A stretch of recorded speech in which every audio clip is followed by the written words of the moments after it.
Buenos días, compañeros. Espero que se encuentren bien. Soy la alumna Cintia Joana García Flores de la licenciatura en Pedagogía Intensiva en la asignatura de Psicometría con el doctor Jesús Ávila de la Torre. ¿Qué es la confiabilidad en un test? Bueno, pues decimos que un test es confiable al aplicarlo 2 o más veces al mismo individuo o un grupo en circunstancias similares y se obtienen resultados análogos. La confiabilidad de este test indica qué punto puede atribuirse a errores de medida en las diferencias individuales o en las puntuaciones del test y hasta qué punto cabe atribuirlas a diferencias verdaderas de las características que estamos sometiendo a consideración. Por lo tanto, la confiabilidad de un instrumento de medición se refiere al grado en que su aplicación repetitiva al mismo sujeto u objeto produce resultados iguales que deben de ser conscientes y coherentes. Falta de confiabilidad. La falta de confiabilidad de un test psicométrico está en relación con la intervención del error. Se considera error a cualquier efecto irrelevante para fines o resultados de la mediación que influye sobre la falta de confiabilidad de tal medición. Y para esto tenemos dos tipos de error. Uno que es el error constante, que se produce cuando las mediciones que se obtienen con una escala son sistemáticamente mayores o menores de lo que realmente debe de ser. Y el error causal, este se podría decir que es al azar o no sistemático, que produce cuanto a las medidas se alteran de mayores o menores de lo que realmente debe de ser. Ahora tenemos los métodos básicos para obtener el coeficiente de confiabilidad. Para ello contamos de fuentes de variancia de error, construcción del test o contenido del test. Hace relación al muestreo de reactivos o de contenido. Es importante que en el momento de construir un instrumento que tengan en cuenta la elección de los ítems, los materiales, las respuestas del individuo, la formulación de las consignas y la cantidad de reactivos del que se compone el instrumento. Un mayor número de ítems dará puntajes más confiables. Administración del test. Esto va variando de acuerdo al horror durante la administración de la prueba y que pueden influir en la atención o motivación de quien responde a la prueba.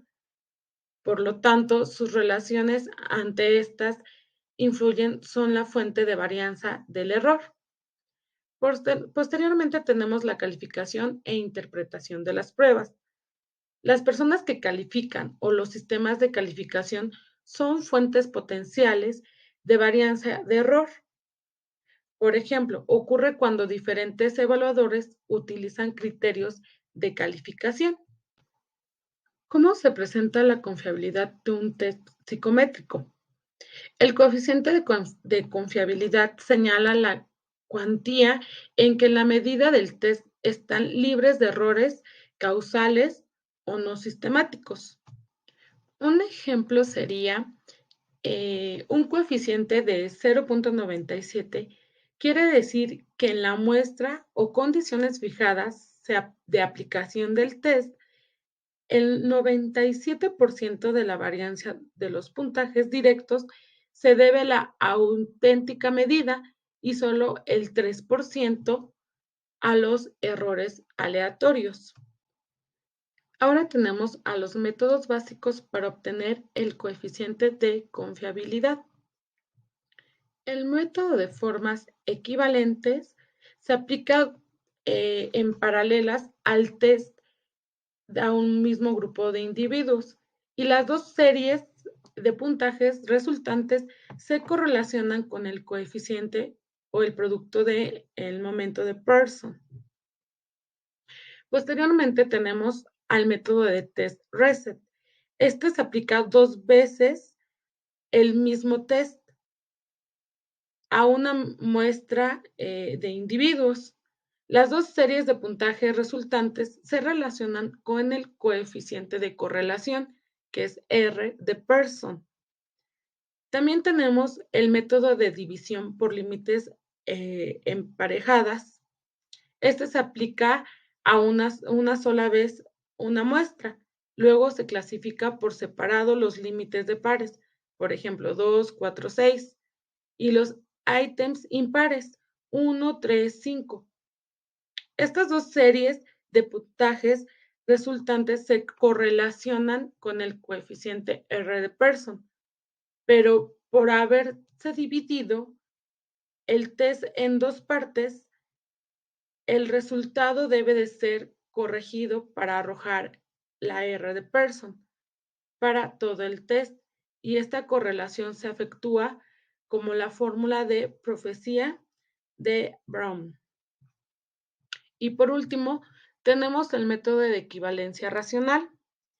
Este método se considera que si un test está formulado por un conjunto de ítems, estos pueden ser considerados como un conjunto de tests paralelos, tanto como ítems que tengan el test, y esto luego se derivan de una ecuación para tener un coeficiente de confiabilidad. Y por último tenemos test de acuerdo al contexto. Y esto se aplica conforme a las características de la psique humana que se busca evaluar. Por ejemplo, si yo quiero medir una inteligencia, si quiero medir la atención, personalidad, la capacidad espacial sensorial, o también podría ser una orientación vocacional, unos test neuropsicológicos o simplemente test laborales.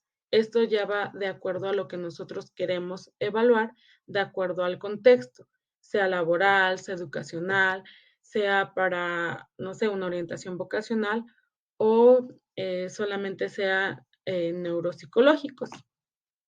Pues esto ha sido todo. Muchísimas gracias por su atención.